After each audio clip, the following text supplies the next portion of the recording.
So, when you sat down to write, what helped you find your way into the story for this new Guardians of the Galaxy? You know, I was very excited to start writing, so it was very easy. I started writing the screenplay on the day the first movie came out, and I think that to distract myself from thinking about box office and numbers and all of this stuff, I just got right into the story writing process on this one. Were you surprised at the response for the first one? You know, surprised, there's always, you never know what to expect about anything when it comes to filmmaking, and you're always surprised on some level. I had a feeling my whole time, the whole time I was making the first movie, that we were creating something really special and something different. But at the end of the day, you're still surprised. You're still nervous that people aren't going to like it. You have all your original Guardians back. What's it like to work with them again? Well, it's great. I mean, we've become a family through this, and some of them are my actual family. My brother Sean, of course, and Michael Rooker and I have been friends for a long time. But Chris and Zoe and Batista, we've become very close. So it's been a great experience working with them again.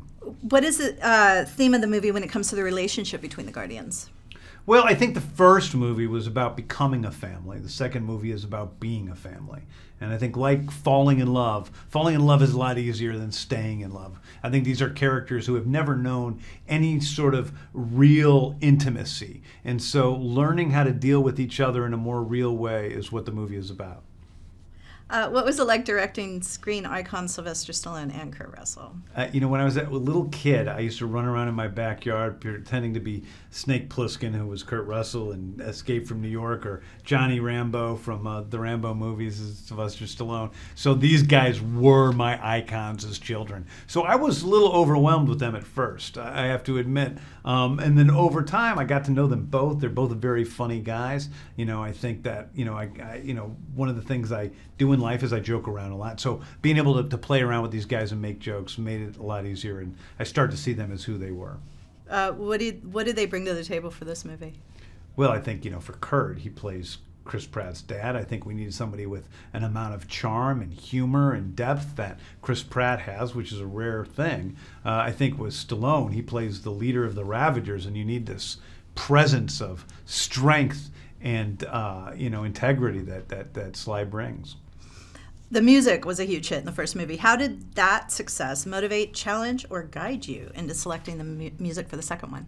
Well, I think I was much more challenged by choosing the songs for the second movie than I was by making the second movie. I'm a filmmaker, so making films is something I've done for a long time. I didn't expect the first album to go platinum. I didn't expect the first soundtrack to be up for a Grammy Award. So being able to make something else that kind of was as good as that was a little bit daunting. But I feel like we came through and created something pretty special.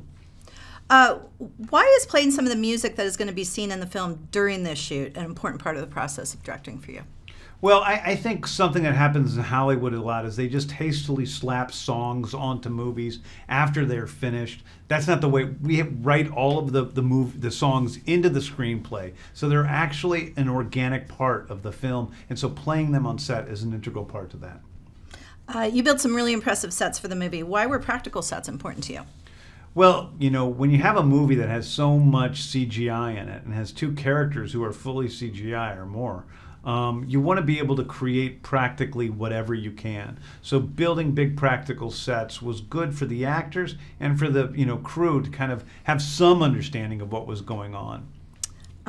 Tell us about the look of Guardians of the Galaxy Volume 2 and what you wanted to achieve with the overall look this time around. Well, I really wanted to push some of the elements that we had in the first film. I wanted to create a brightly colorful film that was even more colorful in the first movie. I wanted to create visual effects that have never been seen before. We have some of the biggest visual effects of all time in the movie. And I wanted to create something that was very stunning and yet had feeling of that old pulp art that I love from like the 50s and 60s and 70s, and just bring that to the screen in a real way. What can audiences expect from Guardians of the Galaxy Volume 2? Well, I would hope that what audiences can expect from Volume 2 is just the unexpected. I think they need to go in as a blank slate. We didn't just redo the first movie. I think it's a continuation of what those characters gave us in the first film, but something a little more as well.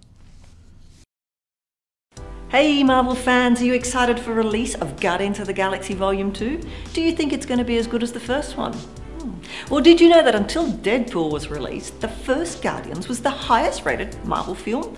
And it was the first movie in the Marvel Cinematic Universe that was written to be a standalone film. There are almost zero references to other objects or characters from other Marvel movies. Now, despite this, some characters from Guardians will appear in future Marvel movies with characters from the Avengers. Who's your favourite Marvel character? Let me know in the comments below. Now, if you want to keep updated on all the latest trailer releases, subscribe to our channel and don't forget to check the notification bell. See you next time.